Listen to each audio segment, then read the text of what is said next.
Hey guys, welcome into the Bear With Us podcast. I am Jack. He is Frank, making my glorious return after an enjoyable Saturday evening where I was, let's just say, indisposed on Sunday, which is why, Frank, I felt bad. I was watching your post game and you were like, yeah, Jack, man, he might have the flu or something, and I'm just sitting there just like dehydrated. So that's all that was. But I appreciate your concern, and I was glad that you got so much engagement on the post game. It seems like people are starting to really kind of get into a groove with this Bears thing. And Frank, this is something I really wanted to mention. And I'll keep it brief because we have a ton to talk about today in terms of trades. Oh, things happened today? Some things did happen. Did happen. But no, man, it was. This is what we've been asking for. Just be fun, be entertaining, make me look forward to watching the Bears game, whether it's win or lose. And I got to be honest with you, I had a ton of fun on Sunday watching that game. I saw some things of the future. I saw some things that, were a little frustrating and kind of, a little concerning, but I love the way this team fights, man. It's so much. It's shades of 2018 where they were obviously a lot better than a lot of the people they were playing, which obviously is going to make you compete a little bit harder. But this team is not that team. They're just not that good in terms. They're not walking into stadiums being like, we're going to kick your ass. They're more like, listen, we think we can beat anybody. And I texted you when they were down 21-7, and I said, here we go, Vikings game all over again. And it almost ended up happening. But then David Montgomery decided to show that he's probably going to be playing elsewhere next year. But no, Frank, Justin Fields, all positives for me. That was his best game by far, like even compared to last week in New England.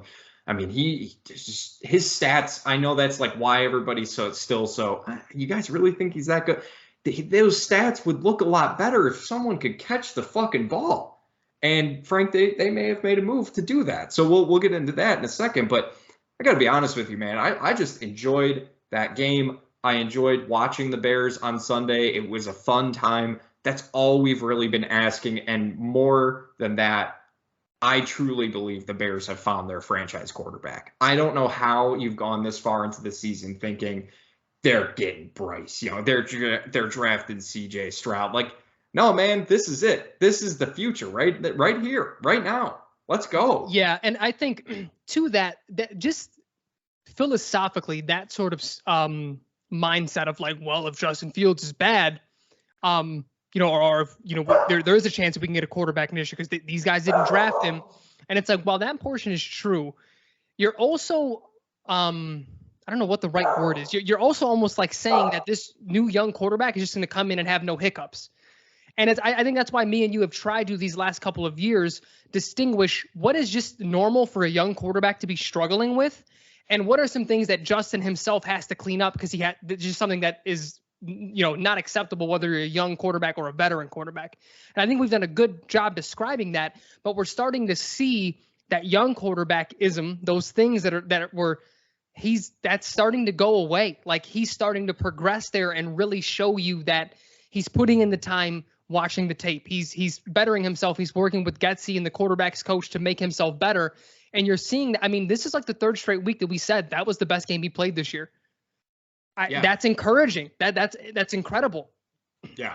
And it's you're starting to see some positives in terms of Darnell Mooney, right? We think that, that chemistry seems to be developing a little bit better. 5 catches, 70 yards. Obviously not electric, nothing to write home about, but damn, that was probably his best game here too. N'Keal Harry getting involved. That was really, really fun to see. I will say, I kind of always go back to this concerning element with Luke Getsy in terms of his conservativeness and his he has these series every game, it seems like, where it's just like, man, what the hell are you doing? Like you're calling such a great game between the 20s, and then you get into the red zone and he starts doing pitch tosses, he starts doing shovel throws, he just starts doing these weird plays, and it's like, man, like make it easy for yourself. So a lot of ups and downs as well, just across the board, like I said, with David Montgomery.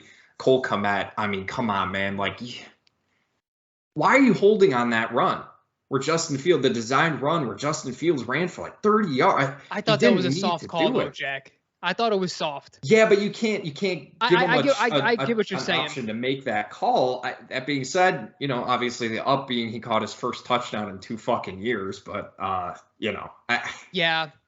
I don't know, man. There was definitely more positives than negatives on the offensive side. Defensive side, I can't imagine Matt Eberflus was too happy with his scheme and sort of his players and things like that. But I feel like he kind of understands where they're at now, especially with the 2 trades they made on defense. And let's just get into it now, Frank, because there's not much else I wanted to talk about from Dallas other than this last thing.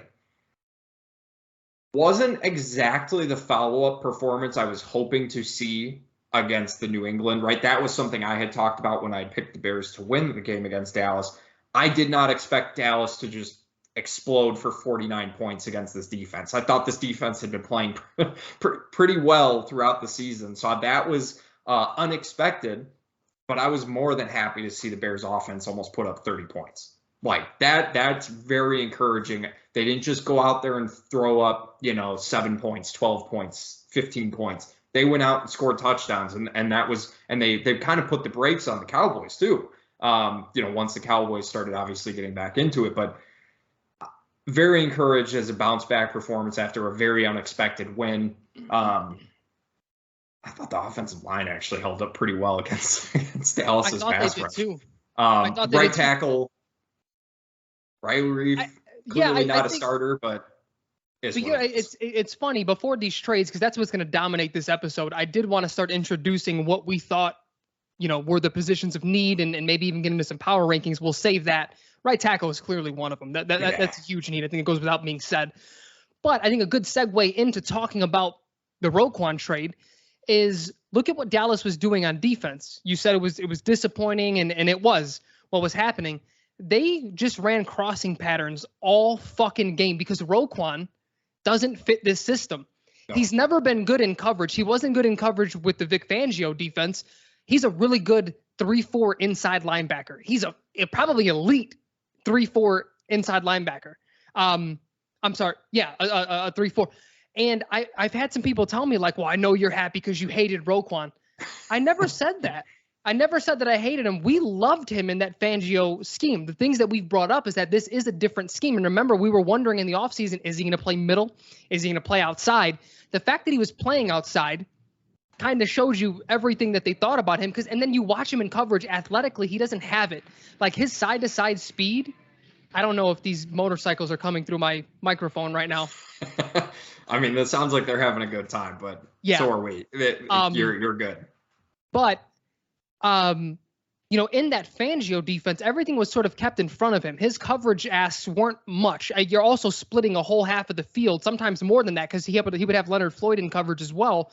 With the whole nother inside linebacker. It was him and Danny Trevathan, and Trevathan was very good in coverage, if you remember. Yeah. But now in this scheme, he's being asked to be Lance Briggs. He didn't have the side-to-side speed that Lance Briggs did. He's probably faster straight line speed, but that's been exposed more and more throughout this year, and even a little bit last year. He didn't have the greatest year last year, had a good year, but it wasn't what we saw in 2018 and 2019 from Roquan Smith. So people have this really weird, like, oh, because you wanted to see him traded, like you hate him.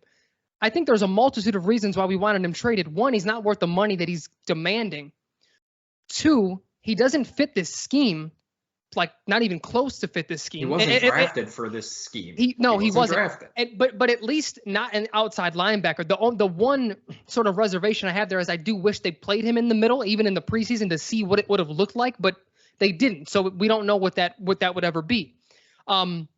But I think the last portion is he's kind of, and maybe this is a smaller portion, but these last 4 years, he's been a bit of a diva at a position that doesn't win you ball games like wide receiver and quarterback do, and an offensive line and even defensive line and even cornerback. There are other positions that are much more important than a non-pass rushing linebacker in this league.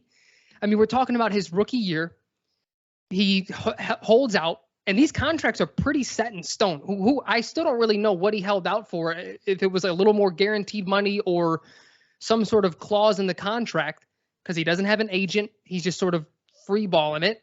And then this year he's in there. And then the whole like Saint Omni thing that was happening. I mean, it's been a little weird with Roquan. Yeah. It just wouldn't surprise me if he came out and thought the earth was flat, is all I'm saying. But regardless, we got so much value out of a expiring contract, essentially, in a position that doesn't impact games, the way it used to. The way it used to. And we got a second and a fifth.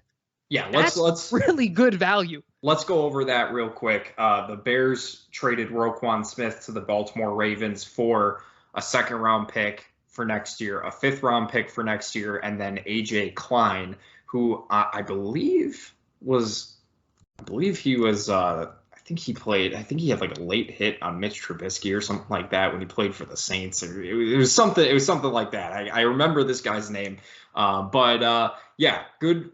Yeah, I mean, look, Frank, I'm going to read you some, because the number one stat I saw people touching on when they were talking about why it was a bad decision for the Bears to trade Roquan, why they didn't understand why they did it. Well, he's leading the league in combined tackles. And that's true. He has 83 combined tackles, which is one more than the next guy. But I'm going to read you some names from defenses that are right below him. CJ Mosley of the Jets, Zaire Franklin of the Colts, Foye Olukun, from the Jaguars, Jordan Brooks of the Seahawks, Divine Diablo of the Raiders, Rashaan Evans of the Titans, Bobby Okereke of the Colts, and Miles Jack of the Pittsburgh Steelers. Two of those teams, I should say, have a above 500 record right now, and that's the Jets and the Seahawks and the Titans. Sorry, Rashaan Evans is on the Titans as well. Linebackers don't matter, man. They just don't matter, especially like you said, one that isn't rushing the pass. Yes, he had 2.5 sacks. But that was more of a coverage. Those are more coverage sacks. Yes, he has interceptions, but those were kind of like tip balls that he just sort of was in the right place at the right time. He's a fine player. He's a good player. And Ryan Poles put it simply. We offered him a deal. He didn't like it. There wasn't a lot of middle ground we felt we could cover in the offseason, so we got what we could. And I think that was great proactivity from this front office, and it's not something that we're used to seeing with the Bears, in terms of them always seeming to be sort of a step late. Like they let Allen Robinson go for nothing, right? They just didn't do anything with that when you and I thought trade him now, get something. They also traded they traded Robert Quinn for a 4th-round pick. I don't know if we talked about that. I think that happened right after the podcast last week. I think it did, yeah. Don't think we had time to talk about that. So they traded him to the Eagles. People were upset about that for some reason. Like, oh, they only got a 4th. Man, he's like 33 with 1 sack this year. Like, what more do you want? 4th-round pick, that's very good value. And then, just to sort of put everything into a bow, the Bears today used that 2nd-round pick from Roquan Smith to get Chase Claypool of the Pittsburgh Steelers. So they basically, and they didn't use the pick they got for Roquan. It was their pick, which not as thrilled about, not as happy, but honestly, what the fuck ever, man. If you can get Justin Fields a legit NFL wide receiver for a 2nd-round pick, you have to do it. Especially with all the shit we've been giving Ryan Poles about not drafting George Pickens or Alec Pierce in the 2nd round. I think that's good value. I don't love the trade in terms of just value wise. I'm a little surprised Chase Claypool cost that much, just based off the last couple of years in terms of numbers that he's put up. But he's 24. He's a big bodied receiver. He's very fast. I think this could be a really, really good addition to this wide receiver group and make Justin Fields' life a little bit easier. So in terms of, do I think Chase Claypool is a better player or equal value to Roquan Smith in the grand scheme of things? Probably not. But with context, I think Chase Claypool makes more sense for this team than Roquan Smith does moving forward. Yeah. again, even you qualifying that is something that I disagree with. Unless we're moving to a 3-4 anytime soon, I don't even, in the grand scheme of things, I don't think Roquan, you know what I mean? Like, he's just not a better player in this system. Now, I think he will go and have more success in Baltimore because they still run a 3-4. Like he's going to have immense success there. But I think, people are caught up, one, with the Bears pick. It's going to be a difference of like 5 to 10 places. So it's not the biggest of deals. But you're also talking about a guy who's still on his rookie deal and he has a contract through 2023. And that, like, the really, really good receivers, the elite receivers, as of the last few years, have been taken in the first round. Granted, I like George Pickens and I like Alec Pierce, guys who I both wanted to be on the Bears. But let's just go over the list really quick of second round picks from this last draft. And I mean, who would we want over Chase Claypool? Christian Watson, maybe. He hasn't looked good. And if you remember, Jack, when we did our wide receiver rankings, I thought he had the lowest floor out of the top 10 that we ranked. Wan'Dale Robinson, no. John Mechie, no. Tyquan Thornton, absolutely not. George Pickens, maybe. They've looked kind of like similar players in that system, so that's a pick 'em. Alec Pierce, maybe. I think he has a higher ceiling, but then that's it. And then Sky Moore, probably not. So, like, because then if you go into the first round, that's the elite talent. We did, like, people are acting like we chose Chase Claypool over like a stud first round pick. And it's like, no, and first of all, we have another second, we have fourth. So if we want to move up into the second to grab something, like, we have a lot of flexibility here. And I think the overarching thing that people don't understand is, let's just say at the end of the day, Ryan Poles fails. Let's say 4 years from now, we're looking for a new GM, looking for a whole new regime or whatever. Okay. But he at the very least understands the modern NFL. This is what allocating resources from defense to offense looks like. Point blank, period. It just is what it is. Because, again, and it's not to rag on Roquan, but everyone acting like, oh, well, we're just throwing the season. What impact was he making this year on wins anyway? He had one really good game. He had one great game. And all the rest of them were either bad or disappointing. And I know people are sort of iffy with PFF, but I think there's one stat, whether you want to take the exact numbers or not, but I think it's still telling because I think it does paint a picture. They put out a stat where he had the most A+ graded plays over the last 4 years, and he's had the most F graded plays over the last 4 years. So that means he was either making extremely good plays or extremely bad plays, and there was no consistency in his play. And I think we've seen that over the last couple of years. And again, with him not re-signing for us to recoup a second and a fifth, and then just a warm body at linebacker for the rest of the year, and then go out and get someone who's put up, like, this is what's bothering me as well. All of a sudden, people are rewriting what Chase Claypool has done with the Steelers. The one time he had a quarterback who was still really good, well, at least for 14 weeks before his arm just was shot. If you remember, they were undefeated. They were 12-0 that year, his rookie year. He had 10 touchdowns that season. And then it just seemed like Ben Roethlisberger lost his arm, and that carried into the next season. But he's had at least 800 yards every year, and he's on pace for that again. Now, That's not astronomical, but when you look at the struggles of that offense, he was producing, and he got 10 touchdowns his rookie year. I don't remember. I know he dropped drastically last year, but look at his skill set.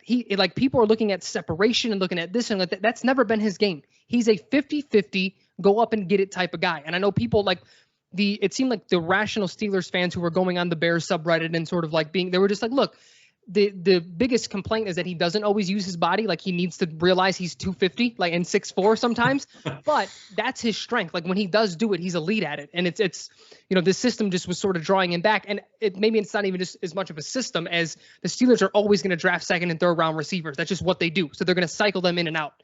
Right. And this is what happens when you have a surplus of receivers. They still have a really good receiver room in Pittsburgh. But now they have another second round pick to continue to build because it's clear they're not winning anything this year. So people freaking out about this are being really weird. And you look at Frank, obviously I think something that played into this decision as well to make this move is you look at the 2023 free agents, the wide receiver group. I mean, it's bleak to say the least. Juju Smith-Schuster, Jacoby Myers, Mac Hollins, Allen Lazard, Noah Brown, Zacchaeus, Paris Campbell, Marvin Jones, Randall Cobb. Like, I'd rather have Chase Claypool than all of these guys. I mean, you can maybe argue Juju, but, Juju's been fine. He's had a good last couple of weeks, obviously. But, I mean, these guys are unproven, right? Paris Campbell, I mean, he's an intriguing player, but he doesn't move the needle that much, right? Like, so there's not that many options. There's a good chance that the Chiefs maybe tag Juju Smith-Schuster, right? Or the Patriots re-sign Jacoby Myers, right? Like, free agency isn't a guarantee. So if any of those names that I said that where you're like, well, I'd be interested in Mecole Hardman, or, maybe the Bears taking a chance on Juju Smith-Schuster or Jacoby Myers, there's no guarantee that they're going to be there. So what I like is that Ryan Poles thought, listen, we have an opportunity to get a guy who's maybe not in a very good situation and hasn't been for the last couple of years when he's taking passes from guys who just aren't very good. And let's put him in a situation where he's going to get a ton of volume. And what I like about this move most, Frank, is that it's going to lengthen that depth for the Bears, right? It's something you and I have been really looking for in terms of, the talks of maybe getting DJ Moore or Elijah Moore. It pushes everybody else down a spot other than maybe Darnell Mooney. Right now it's Darnell Mooney in the slot. You have Chase Claypool on the outside. N'Keal Harry is probably your other outside receiver right now. Dante Pettis. And then, of course, hopefully my favorite player, Velus, man, I don't know. He might be running back. He might need to be playing a little running back, because you made a really good comparison. He might just be Cordell Patterson 2.0, because he's coming from Tennessee. Same thing. Very fast, good punt returner, good kick returner. But he's had some issues with drops, and that's really limited his ceiling in terms of how he impacts the offense. So they're going to have to get creative with him, because when he has the ball, Frank, I mean, you can see why Ryan Poles was intrigued with this dude. But you got to remember, I mean, he is obviously a little bit older of a prospect, if you will. So how much ceiling is, like, how much better is he going to be moving forward? I don't really know exactly what that will look like. But again, I'm not mad with the decision to get Chase Claypool. I think this makes your offense better. And what makes me most happy, Frank, is Chase Claypool being traded to the Bears. Ryan Poles going to get a receiver using draft capital, high draft capital.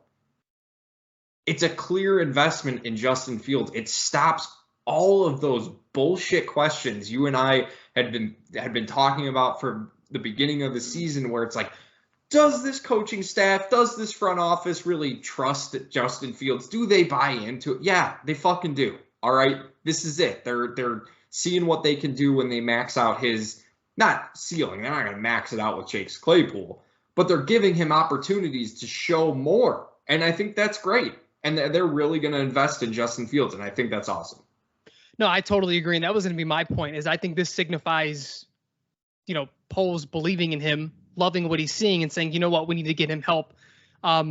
Because this year we're probably not a playoff team, but this year matters in his development. So let's, for the second half of the season, get him someone who's better than pretty much everyone that we have outside of maybe Mooney. But I think Chase Claypool goes into that receiver room and he's the best receiver that we have. That's not saying much. We don't have the greatest receiver room, but I do think he's the wide receiver one on this team. He's the only one, maybe Harry, but I think he's not all that great. But Claypool's the only guy that really fits an X mold.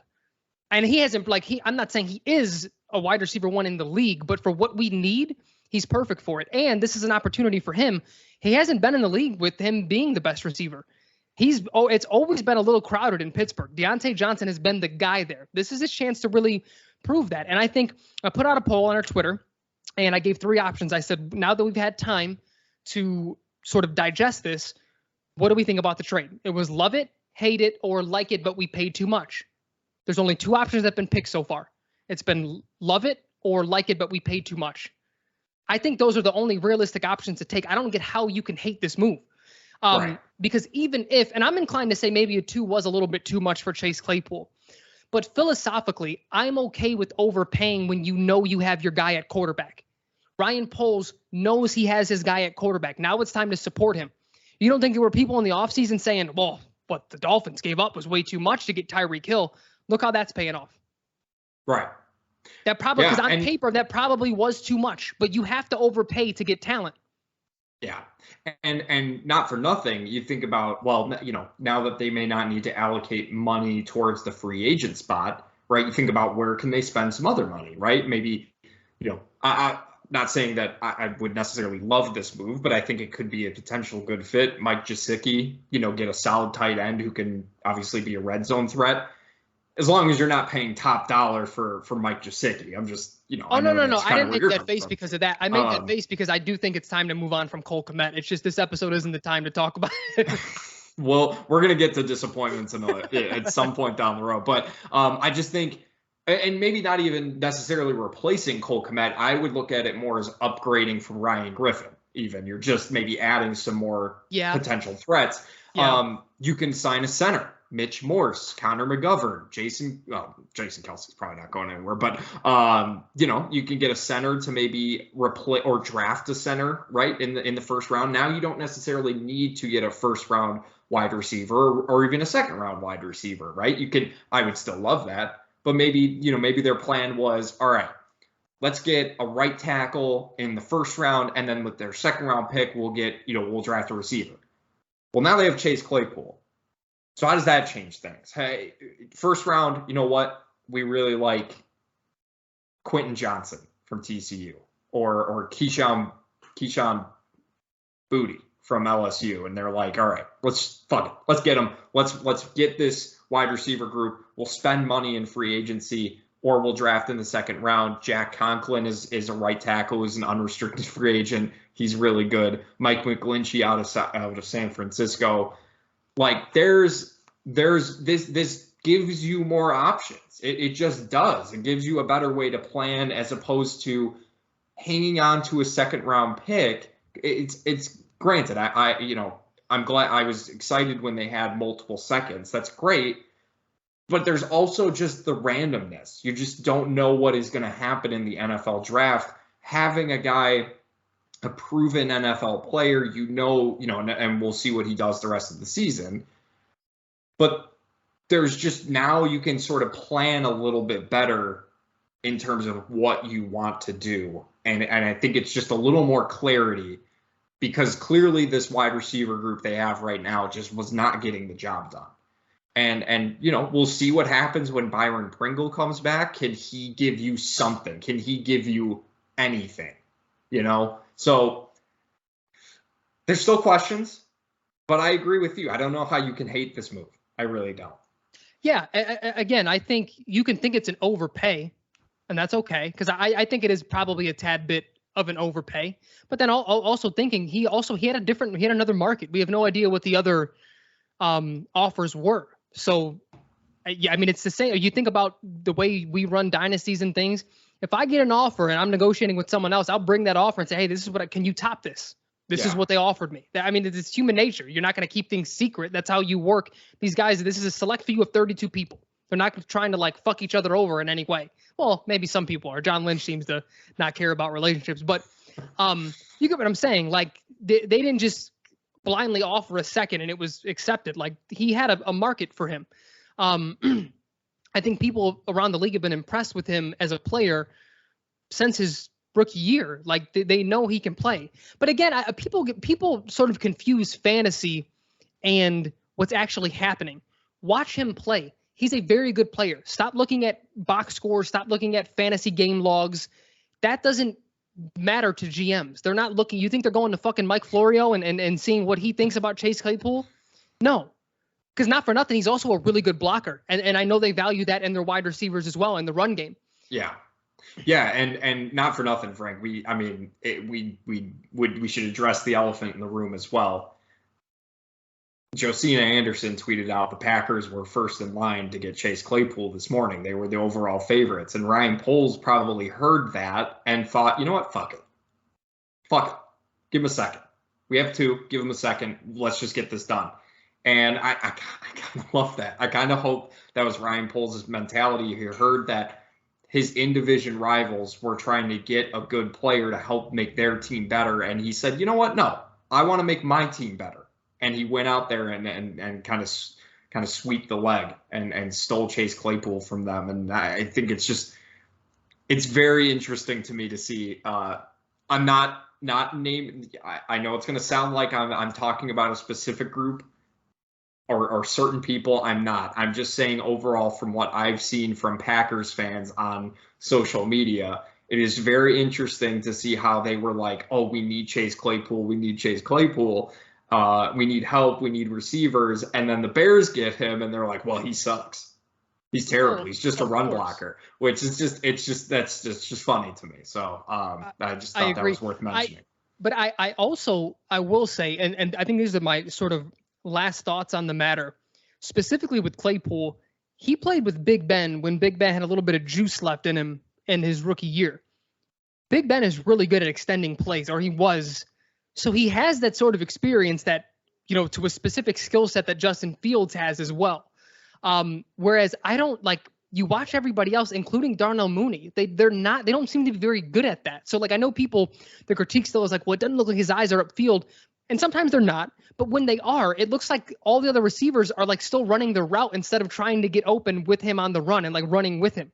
Or they're blocking when they shouldn't be blocking, or they shouldn't be blocking, or they're not blocking when they should be blocking. Exactly. Yeah. But the overarching thing, man, I love how transparent Ryan Poles is. Yeah. That has been again, agree with him. Some people are still mad about Roquan. And I try not to do this, Jack. I really don't, because I feel like it makes me sound like I'm trying to sound superior to other people. But if you hated the Roquan trade, I don't think you know football very much. Is that fair to say? Or at least you don't know this situation. You're looking at stats. You haven't really watched him this year because he's been exposed a lot in the run game and in the pass game in this scheme. It's not to say he's bad. He's not a good fit for this scheme. Yeah. But the fact that he's, immediately after the trade request in the offseason or in the preseason speaks to the media about what's happening, because he's not going to allow anyone to tell the story for him. Roquan tried to do the whole, well, the McCaskies are going to have to be the one to get, and he was like, no, fuck that. This is what happened. And then as soon as he trades him, he gets up on the presser and he says, look, we gave him an offer. He didn't accept it. We thought it was fair. It's not. And then I didn't get this. I only saw tidbits from tweets and such, but I would also wonder, as he continued to talk to the media, if someone asked him, well, what did you think about him in this scheme? Did that sort of play into the reason? And I guarantee you he'd be honest about it, because anyone with eyes can see he did not fit this scheme. Everyone talks about tackles. Look how far into, and these are 6-7 yards behind the line of or beyond the line of scrimmage when he's getting these tackles. He's still a good blitzer. He's made some good blitzes. That I can't take away from him. The couple of sacks that he's had, the tackles for losses, but tackles don't mean anything. So people who are upset about that, I think are again, I hate that it comes across that way, but I just don't think they know football very much. But it's just, again, agree or disagree with what Poles is doing. He is being very honest and he's being transparent from the jump. That to me, and maybe this is just a low bar that other GMs have set before him, but that's going to leave us no gray area if he does fail and we have to move on from him in 5 years or 4 years, whatever it is, because he's telling you his plan and he's executing it. Dude, I don't want to get too far ahead of myself because he still has a lot of building to do. There's a lot of holes here. It reminds me of Theo Epstein early on with the Cubs. It just does, with the way he's handling the media, with the way he's being transparent, versus this weird secrecy of I'm not going to speak and I can't let anyone know my train of thought. Dude, everyone knows we're rebuilding. Everyone know, but you can find teams that you can also help, and they will help you. That's how this works. But we've had these regimes, coaching staff, front office and otherwise, who want to keep things secret. It's not how it works. Think of what Theo Epstein did in, what was it? When did he take over? 2012 or 2011, whatever it was? Yeah. And he was like, no, this is what we're going to build from the ground up. We're going to get prospects. That's exactly what he did. He traded all his old guys, got prospects, continued to get prospects. and developed them, and then started to make big splashes in free agency.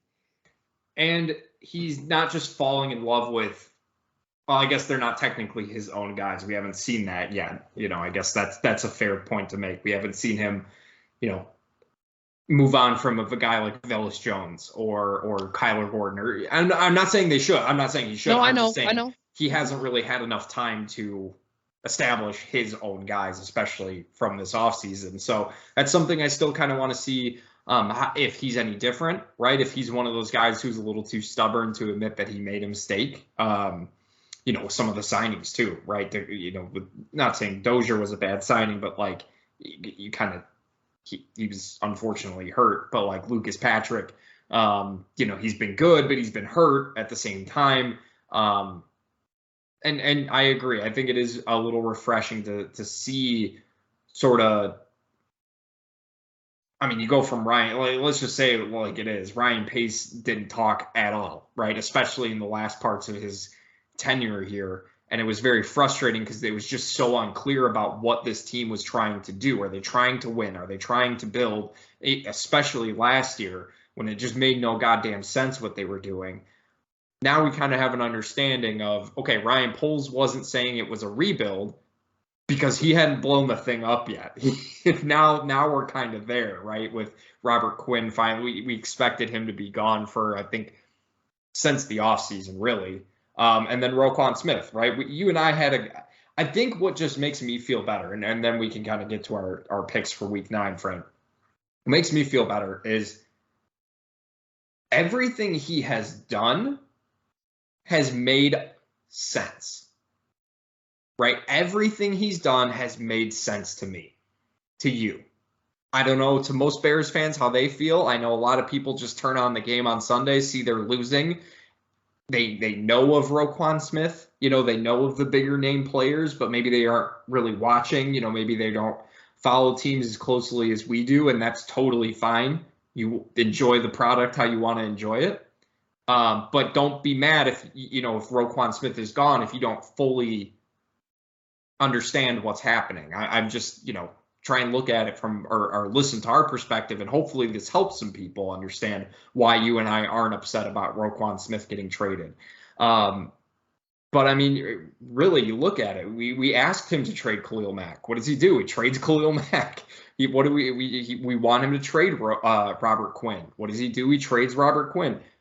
You and I didn't see a path forward with Roquan Smith after he asks for a trade and talks about the McCaskies needing to step in. And what does he do? He trades Roquan Smith. We asked him to get Justin Fields a wide receiver. Took him a little time. But what does he do? He goes out and trades for a wide receiver. Like, he's doing things. Tevin Jenkins at right guard. It's something you and I had kind of been a little bit curious about to see right before the season. We saw it. And it's worked out pretty goddamn well. I asked him to get Khalil Herbert, see if they can get Khalil Herbert more involved. And they do. Like, everything the Bears have done so far this season has made sense. I think that's the best way to say it. And that's why I feel really good about where they're going. I agree. And that's what gives me the Theo Epstein vibes. It's like feels like there's a clear plan here. Mm-hmm. Because even think like, this is something that, and I brought this up before, but I think it's, it's good to bring it up again. The one thing that Olin Kreutz would say was things aren't going to change here until it changes at the top, whether that means a GM with a good plan or a front office with a good plan, or ownership change or something, because he would always talk about when they had a top 5 defense in the league, they clearly needed help on offense. And what do? Sign Julius Peppers. Was it a bad signing? No, because he's Hall of Fame. He's a Hall of Famer, and he helped that defense immensely. But that defense didn't need help. And you think about what Ryan Pace did. We already have Khalil Mack, who at the time was still playing very well at a very high level. And the offense clearly needs help. All we really had was Allen Robinson. And then, Taylor Gabriel was okay. Burton was hurt. He was, at that point done. And what do? We signed Robert Quinn to a huge deal. And it's like, what exactly is your plan here? You got an offensive head coach who was supposed to be this offensive. We wanted to go down that road, but we got an offensive coach, and you continue to feed this defense. Yeah. But like, what exactly, but again, just like you said, it's very clear to me that Ryan Poles has a plan. And again, maybe this is my fallback mechanism. Maybe this is me like protecting myself from getting hurt. But I feel like if worse comes to worse, at the very least, we're not in that weird scenario that we have always been in. Is it the offensive coordinator, or is it Jay Cutler, or is it the head coach, or is it Jerry Angelo, or is it Ryan Pace, or is it Matt Nagy, or is it Mitch Trubisky? We're going to know point blank, especially if they're bad, what went wrong and when it went wrong. But if they're good, I think we can also point to look at the plan that he institutionalized and he carried through with. So it's like we're at least going to have clear direction of everything, and that's what makes me feel good. Yeah, I mean, you hit the nail on the head in terms of exactly where we're at, right? Like this is just they're in a good space. You understand what they're doing, right? They're looking to figure out what they have in Justin Fields, right? And he hired it seems like it's been 8 games. They're 3-5. I understand that. It seems like he has hired the right people to do the right things. Matt Eberflus brings him in. Matt Eberflus brings in Luke Getsy. What does Luke Getsy do? Everything Bears fans were screaming at their TV for Matt Nagy to do last year with Justin Fields. And he is, I mean, like I'm not going to say he's there yet, but you're starting to really see Luke Getsy understand Justin Fields and what he can do and what he can't do right now. And I think we're going to start to see what he can do a little bit more now that he has a wide receiver who can actually catch the goddamn football.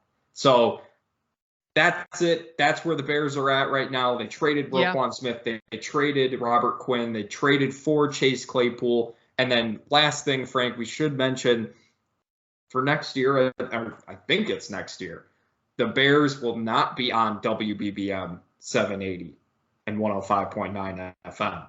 They will now be on ESPN 1000 moving forward. So nice. Little programming note for you. Nice. Jackie, I do, before we get into the preview and the picks and everything, I will say one last thing about all of this.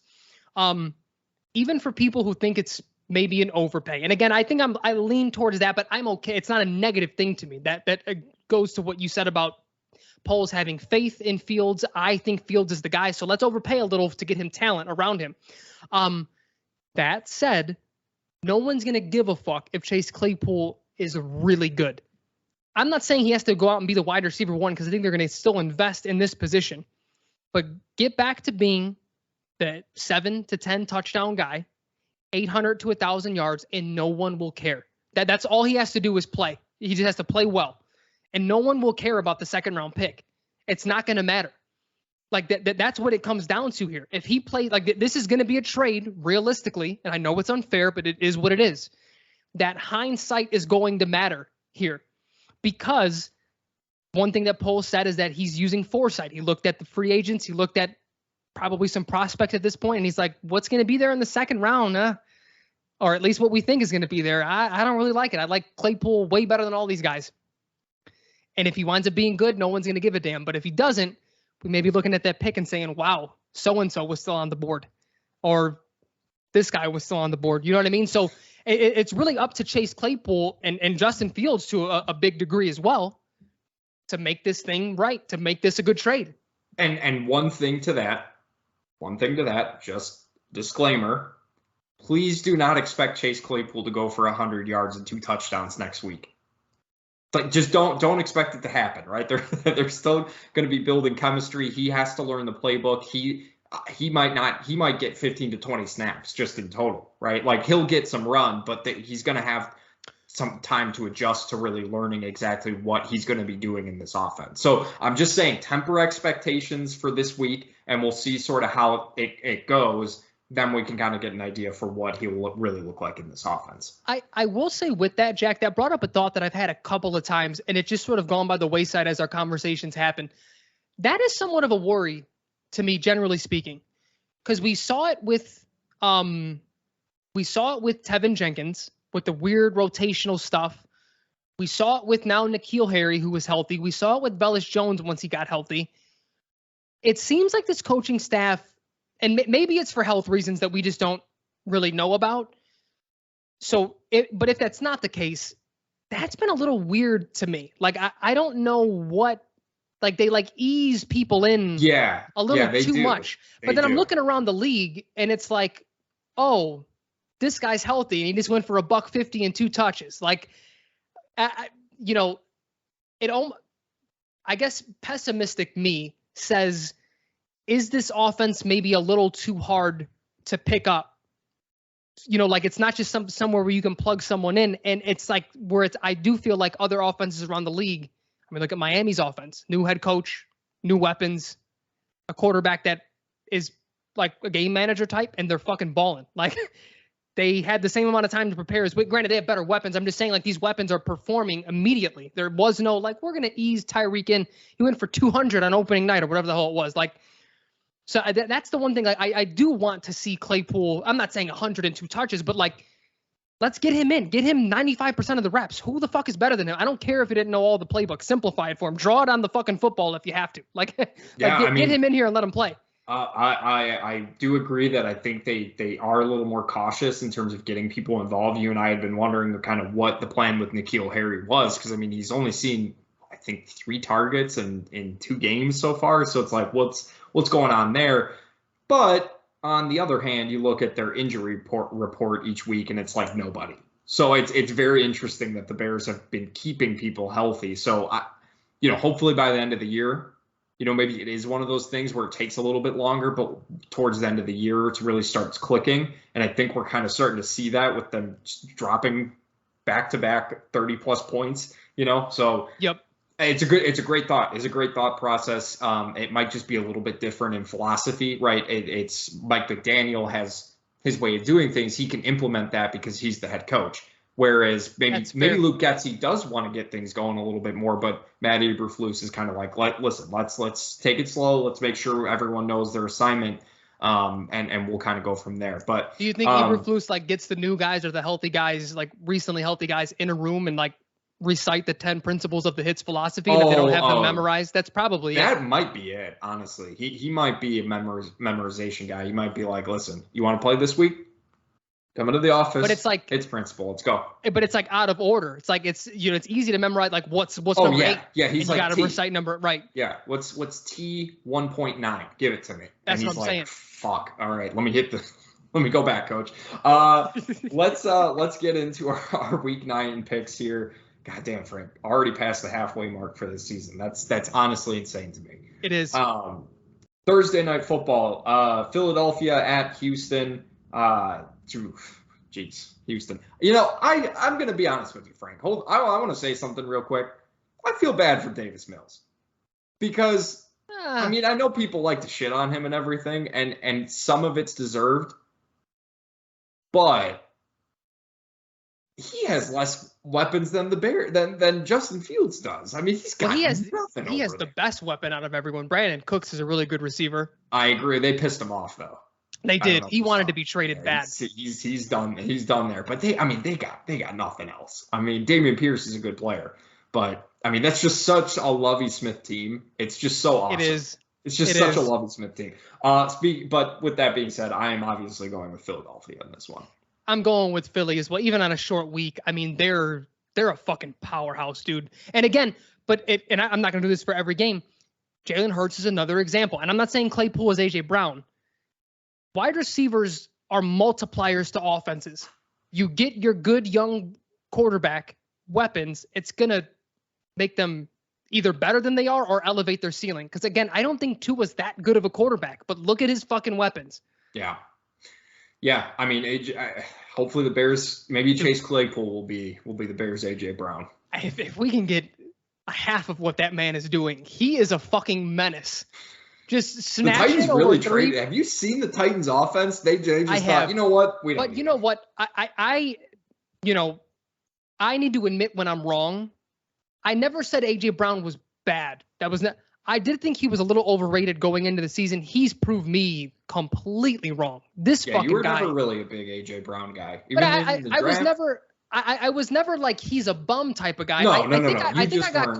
I think I got caught up in the Titans offense. They like relied a lot on him it was less like route running and less like 50-50 balls. It was more like, let's get the ball in his hands and let him run after the catch. Right. Like, that's fine. But do you want that out of your wide receiver one? He's broken that mold. He's shown his route running ability. He's shown his 50-50 catch ball ability. He has been phenomenal in this offense. Yeah, he's been really good. The one thing I'll ask of Jalen Hurts is please stop taking all the rushing touchdowns. Help out your guy Miles Sanders a little bit more. That's all I'm saying. Is that a fantasy take? That's a fantasy take. I have Damian. I hate Thursday Night Football so goddamn much. It's always so random, and I have two guys going Dameon Pierce versus Miles Sanders. So we'll see if that gives me anything. I don't know. But Indianapolis at New England, Frank. Man, the Colts just in free fall right now with trading Nyheim Hines. Not that Nyheim Hines, like, they signed him to that contract, and I never understood why. Frank Reich is out here firing at his offensive coordinator, looking like Matt Nagy. I'm like, dude, come on, man. Like, they're starting Sam Ehlinger. Like, they lost to the Washington Commanders on just a terrible, terrible final drive. It's just a mess in Indianapolis. I'm going New England regardless of who plays quarterback. Who knows what's going on there? I have no clue. Both of these teams are strange to me. I'm going New England, though. It's Bill Belichick at home. Come on. I'm going New England as well. If Matt Ryan was starting, I know he hasn't been great, but come on. Sam Ehlinger is not. Dude, people in Indy are thrilled to have Sam. I mean, they're talking about how he's the best quarterback from that draft class, which is the 2021 draft class, because he's got 100 passer rating. They scored 16 points, guys. Come on, settle down a little bit. Yeah, I think Bill is going to do his thing, and I think they win by 2 scores. Yeah, and this is starting to. I think we're starting to see that hierarchy of coaching, the coaching carousel, kind of opening it up, and I think Indianapolis is probably going to be one. Agreed. Green Bay at Detroit. Again, Green Bay just lucking in with their schedule, man. Like, it's starting to bother me. Have they played anybody this season that's any good besides the Buffalo Bills, who they lost to? I mean, come on. I mean, but listen, Jack, I don't even know if we can say that, though, because they lost 4 straight. Giants, Jets, Washington, and then Buffalo's the good team. But even as they're catching teams in bad spots, they're losing. They're not a good football team. I'm going Green Bay, though. I'm going Green Bay as well, because the Lions are a worse team. Let's make no mistake. I'm shocked by that, by the way, that the Lions are bad. You couldn't find me saying it all in the offseason that the Lions were going to be bad. You can't. Prove me wrong. They obviously they had a big trade themselves, moving TJ Hawkinson to the Minnesota Vikings. That's a weird in-division trade. It was, but from a philosophical standpoint, I thought that was really strange. He's a young tight end who's already like probably a top 10 at least tight end. You guys are rebuilding. What is the plan? It's weird. I thought it was weird. Yeah, they're a weird team who do weird things. I think it's a simple way to say it. The Chargers are in Atlanta, Frank. I actually struggled with this one a little bit. I thought I knew exactly what I was going to do, and then I was like, all right, no. I'm still going Chargers. But Falcons, man, they're fun. They're an entertaining team. They are an entertaining team for sure. Listen, I'm going with the Falcons, baby. Yeah, First place in the NFC South. Best team in that division by far. I think they take it. I also, this is one of the games that the Chargers just find a way to lose. I almost guarantee they're going to do it. Yeah. I'm going with them just based off the fact they're coming off a bye week. So I think right there, they're coming off a bye. Am I making that up? You are not. They are coming off a bye. Okay, perfect. So they should be rested up. Maybe Keenan Allen will decide to play. I don't know exactly what his situation is, but we'll see. But I'm curious. You were talking about the coaching trees opening up. This may be a game. If the Chargers lose this, Brandon Staley may lose his job right after the game. He's on thin ice. He should be. Pal. Yeah. Oh, my God. Buffalo at the Jets. I'm going Buffalo. No questions asked. I'm going Buffalo as well. Dude, I kind of feel bad that the Jets have already won 5 games, because I think that fan base has come to the conclusion that I came during the NFL draft and that Zach Wilson is not the dude. He had some bad misses. Bad misses. But again, Jack, I think with Justin Fields, again, we've differentiated like what are like normal mistakes from rookie quarterbacks or young quarterbacks in general, and mistakes that he's made. Like, but then with that, you're sort of able to siphon of like, okay, just look at the talent. Look at his talent that he, with his legs, with his arm. I didn't see it during the draft process either with Zach Wilson. He has a strong arm, but like he doesn't have touch on his throws. He doesn't throw with anticipation, which is normal for a rookie quarterback. But like he doesn't do anything that like jumps off the screen. Take away Justin's arm, amputate it right now, and his legs jump off the screen. Like he didn't even need to throw the ball for you to say like this kid does something special on a football field. Yeah. For the number 2 overall pick, you need that. You need something to jump off. What has it ever? I hate that I'm picking on him, but I'm telling you, I need a 30 for 30 about that NFL draft. How the fuck did he climb draft boards that fast? Doesn't he kind of remind you of Mitch a little bit? In terms of the prospect type, like he might have a better arm than Mitch. Don't get me wrong, and he's definitely not as athletic as Mitch. But he's a guy who you didn't really hear about until the draft process really, not even the draft process, the end of the college football season really got started when people are starting to take a look at what quarterbacks are available. You see the big numbers he's putting up. Not that Mitch was really putting up big numbers, but whatever. But the context got lost with Zach Wilson, right? And he ended up being a guy that a lot of experts hung their hats on for some reason, even though he wasn't playing anybody at BYU. Yeah. Like it's something we've talked about multiple times. He's just it's not one of those things where it's like where you and I were kind of like, all right, well, we need to see it for Mitch, prove that he's bad. I think Zach's already there. I think he's proven he's bad, and I think he's just not the right fit, and they need to draft a quarterback. But especially because they loaded up on offense, they got him those weapons. Yeah, and those weapons are pissed. Yeah, like and especially because they got a taste of seeing what a quarterback, granted a dinosaur, but they were pretty happy with Joe Flacco in the lineup. Like they were getting their numbers. So very interesting to see moving forward.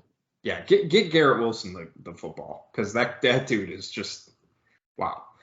Minnesota at Washington, nice little revenge game for Kirk Cousins coming home to Washington. Frank, I'm going Minnesota. They're the best team in the NFC North. I don't think they'll do anything in the play. They kind of remind me, Frank, of the Titans. Right? Like, they're going to be there. They're going to be in the playoffs, but you're kind of just like, eh. That's fair.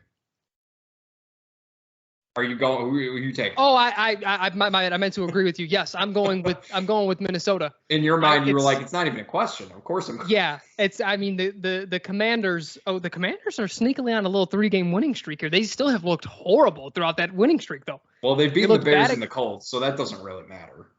Yeah, and Green Bay. Green Bay. That was a fun win for them. Carolina at Cincinnati. Man. Cincinnati, I did not think Jamar Chase would make that much of a difference, but they got their asses kicked in Cleveland last night. That was very surprising to me. Carolina has looked, like a real team out there without Christian McCaffrey. It's very strange what's happening. But that being said, I'm going Cincinnati. I can't in good faith pick against my boy Joey B. Yeah, this feels like a comeback game for the Bengals. But yeah, I'm curious to see what the hell they're going to do, because they're without Chase for another at least 5 weeks. So they got to do something. Yeah, that is true. They do have to do something. We'll see what that is. The Raiders are in Jacksonville, Frank, which, man, these two teams probably are up there in terms of most disappointing. I would say probably this year, right? I agree. Yep. Shit, this is a tough one for me. I'm going to go. I've picked both of these teams to win multiple times, and I've been wrong almost every single time, but I'm going to go Jacksonville. I'm going Jacksonville at home. They can, Calvin Ridley can cheer them on from I don't know if he can be on the sidelines, to be honest. Maybe he can call them and talk to them over the phone or something like that. But I'm going to go Jacksonville. I'm going Jacksonville. Fuck it. I'm going Jacksonville. Oh, I'm going Raiders, and I don't feel good about it. I'm genuinely curious though. I don't know if it's going to be a one and done with Las Vegas's coach. Why am I blanking on his name? Josh McDaniels. Josh McDaniels. But they had to have thought that this is going to be a better year. I mean, the same thing with the Broncos and Nathaniel Hackett. Like, I'm not saying you fire both of these guys after 1 year, but fuck, you got to reassess something. This year was meant to be a competing year for the Raiders. And granted, they had the excuse early of, well, it's, they lost 3 games by a combined 15 points. Okay. But now you're starting to fall apart here. Yeah. You can't score 0 points against the Saints. The Saints had a bad defense going into that game. They played very well that game, but Jesus. Without Marshawn Lattimore too. Yeah, I know. I mean, it's that can't happen. You can't score 0 points in a game where, correct me if I'm wrong, but weren't the Raiders coming off of a bye, right? Weren't they coming off No, they weren't. No, they had just beat who did they beat the week before? No, the Raiders were on a bye week 6. So yeah, they had beaten Houston. Regardless, they beat Houston, and then they had a moral victory against Kansas City. They lost by 1 point. Like, they played really well against Kansas City. Yeah, well, they had those close games, and then just all of a sudden they goose egg against the Saints. It was very weird to see that. So we will save Miami and Chicago for last, as we typically do. Seattle at Arizona. Frankie, give me the GOAT. Give me the GOAT coach. The guy I absolutely owe an apology to. I think we both do. Holy shit, man. I don't get it. I do not understand what Geno Smith is doing. I don't understand how he's doing it.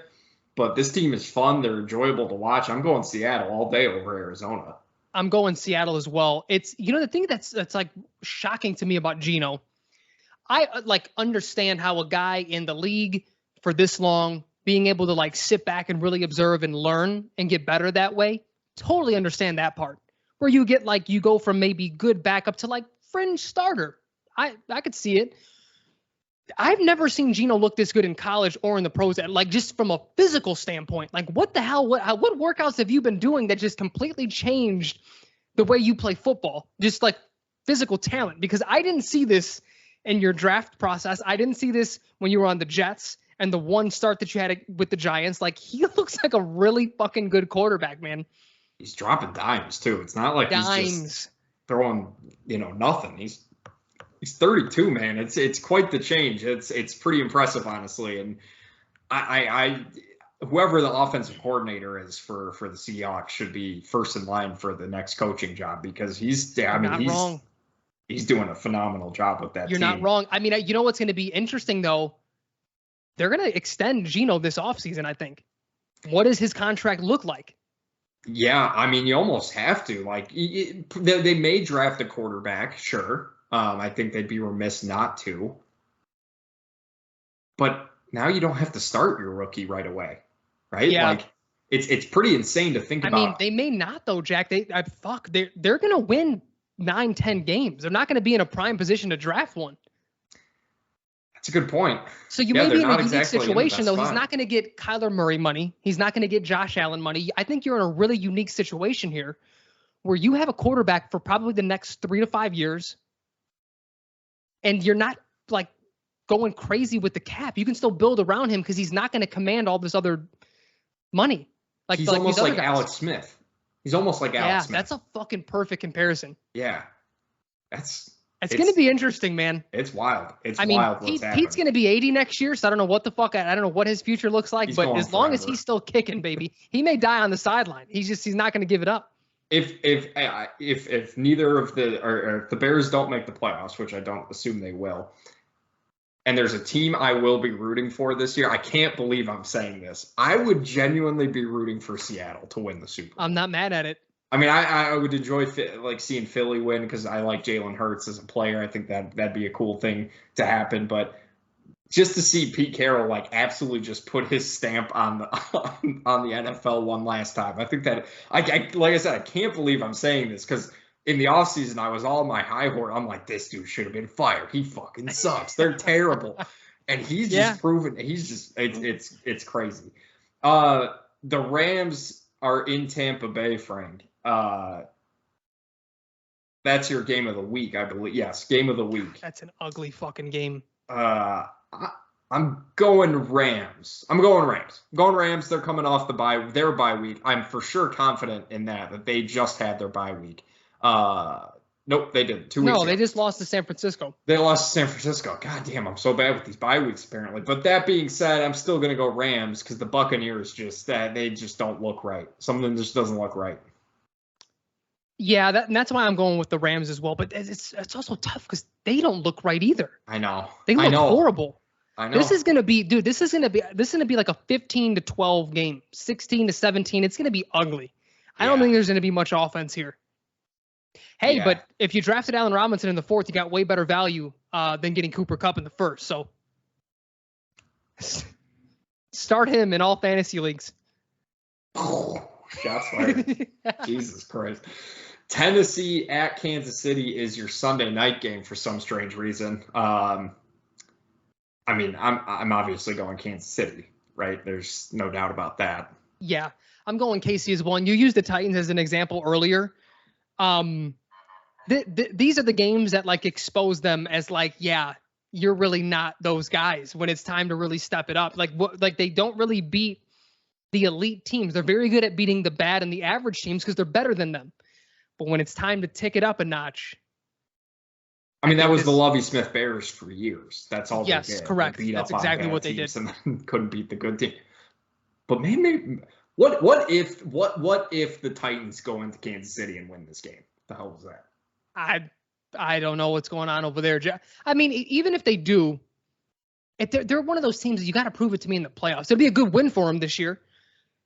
But if Malik Willis starts, I'm going. I'm going Chiefs either way. But if Malik Willis starts, you're talking like a 3-score win by the Chiefs. Yeah, it could get ugly real fast.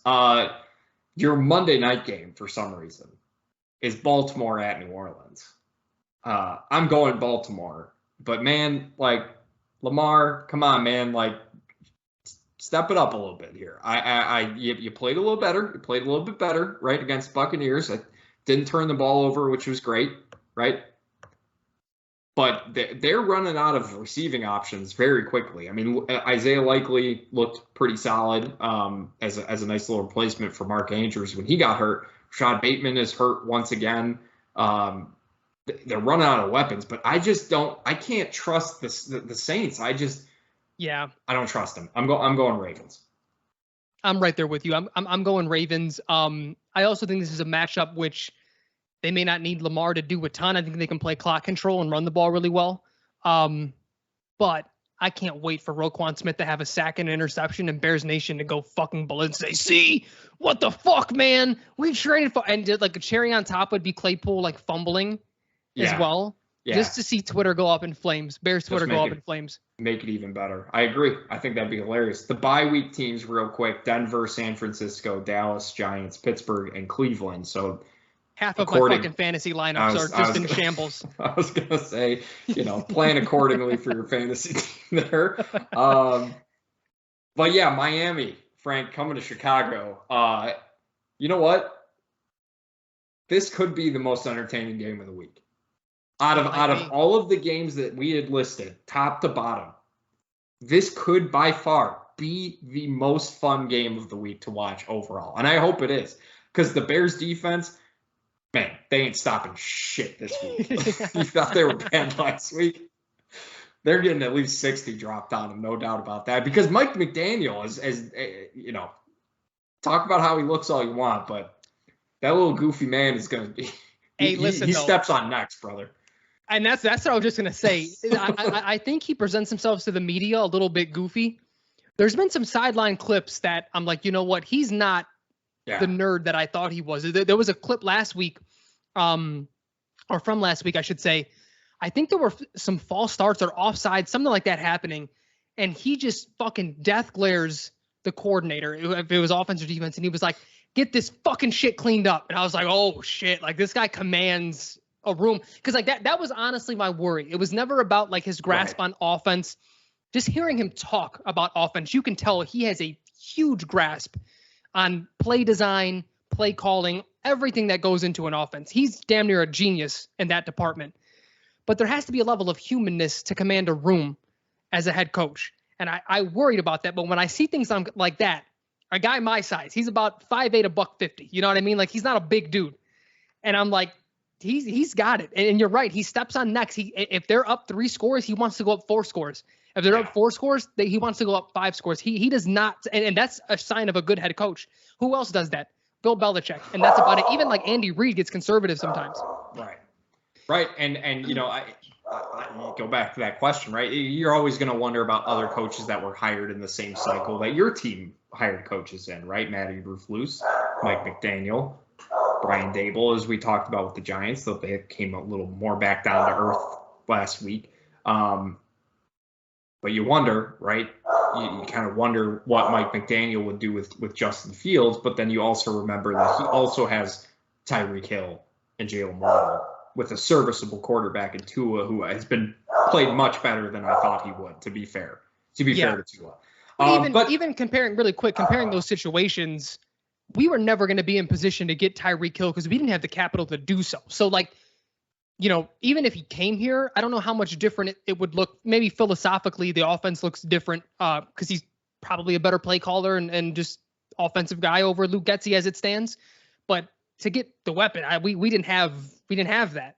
The Dolphins had 15 first-round picks because the Texans were fucking idiots and traded for, who was it, Laramie Tunsil, and gave them 4 firsts. They needed that left tackle. They needed him. I mean, look what he's doing. Look what they're doing now with Laramie Tunsil. That's bad management. But Frank, I'm going Miami, full disclosure, in this game because I just don't think the Bears defense is going to be able to stop Miami's offense whatsoever. What are some things we're looking for, right? I think this is going to be another good opportunity. The Dolphins are they're in a weird place because they're in some aspects they're good. They're a good defense, right? They have some good pass rush. Jalen Phillips that was a really good pick for them. He's looked really, really good. Xavier Howard is obviously a very good corner. Their pass rush is pretty solid. But they've also given up a lot of points to teams that they really shouldn't be getting scored on like that. So I'm in this weird place where it's like I kind of expect the Bears offense to more or less keep up with what the Dolphins are able to do offensively. Maybe not to the 60 point range that they might end up dropping, but they should be able to control at least somewhat of their drives, get downfield, and potentially punch things in. Like, this should not be a super stout, tough, difficult test for Justin Fields in this offense, especially with the way that they've looked running the ball these last couple of weeks. So that's kind of my expectations. What about you? Same. I mean, it's just to continue to build what this offense is doing. Justin Fields to continue to make those strides. This could be a game where the box score tells you a little something, because Justin could go for 250 plus.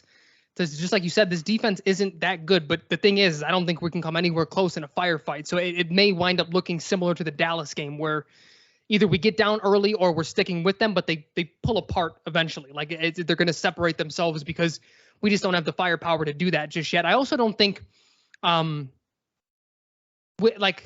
been the other encouraging thing, like looking at the Dallas game. We didn't stick with the run. Like, we started to actually, as we were down 2 scores, start to play, fight fire with fire a little bit, but that's also going to leave you open to getting torched like that sometimes. And that's okay. And this may be one of those things, because you can play clock control and lose to Dallas by 8 instead of, what was it, 21 or whatever it was. 20.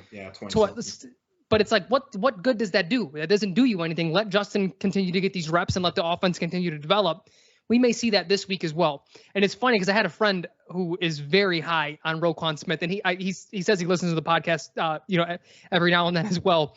But he was just like, fuck, man, I can't believe we traded Roquan. Like, the defense is going to fall apart. And I was like, as opposed to what? Like, what have we been doing this year? We just gave up 50 to Dallas. Like, yeah. So I say that to say, like, I think people, if Miami has a really big game and puts up 30 or 40 plus, people are going to be like, see, we shouldn't have traded Roquan, but it's like he wouldn't have made a difference because he didn't at all this year outside of one game. Am I making up the missed tackles that he had on Tony Pollard, where he just didn't stop him? He just whiffed on the tackle. Like, come on, man. Like, listen, the time I knew it was over with was when was it Taylor Heineke? Who was the quarterback that just fucking leveled him? It was Heineke, yes. right? Yeah. It was Taylor. It wasn't Carson Wentz, was it? Did we? Oh, it was. It was Carson Wentz. It was Carson Wentz. That's even fucking worse. Because at least Taylor Heineke is like a blue jeans, you know what I mean? Natty ice drinker type of thing. Like he has the little country toughness to him. I just completely made that up in my head, but I just feels that way. Carson Wentz is like a frantic quarterback that just fucking labeled him. That was when I knew, Jack. Well, I distinctly remember when that happened. You texted me and you said trade him. I think that was exactly what happened. Well, I knew it before then, but it was easy video evidence to say, look, he's not that guy. You know what, Frank, you should find that video and just post it on our social and direct. You know, just comment under your post, your poll that you posted with that video of him just getting fucking floored by Carson Wentz. And just say, hey, just keep this in mind. You know, Frank, I think my big X factor for this week is going to be Equanimeous St. Brown. No, I'm kidding. I just had to throw that out there. You know, I would love to see Cole Kmet build on his touchdown performance from last week. Just continue to put it in the end zone. There's a chance the Bears win this game. I don't think it's very high. I'm obviously not picking them to win, but I think we're at the point in the season, and this is sort of going back to our watch guide. I want to see this offense continue. Please don't just drop like a 10-point game after showing progress the last couple of weeks. Just keep it going. I'm not asking for 45 points. I'm not asking for 30 either. I would love 30 points, but start establishing what fans should expect from this offense, right? Like, I feel like it's still so kind of random when they score 30 or score, 15. Like, there's too much in between. Give us a baseline for what Bears fans should expect from this offense, and then we can sort of build off of that. Obviously, I'd love to see Chase Claypool just absolutely fucking dominate this week. I'm just, again, temper expectations. It might not happen week one, but 1 week obviously isn't going to determine how good a trade is. So we'll kind of see what happens there. But that'll do it for this week's edition of the Bear With Us podcast. Frank, this has been a ton of fun. We're in November now. 2020 is almost over. We'll be at Thanksgiving before you know it. So we'll just enjoy the ride and see what happens with Justin Fields in this offense. But until next week, Frankie, I'll talk to you then, man. Later, Jackie. Later, everybody.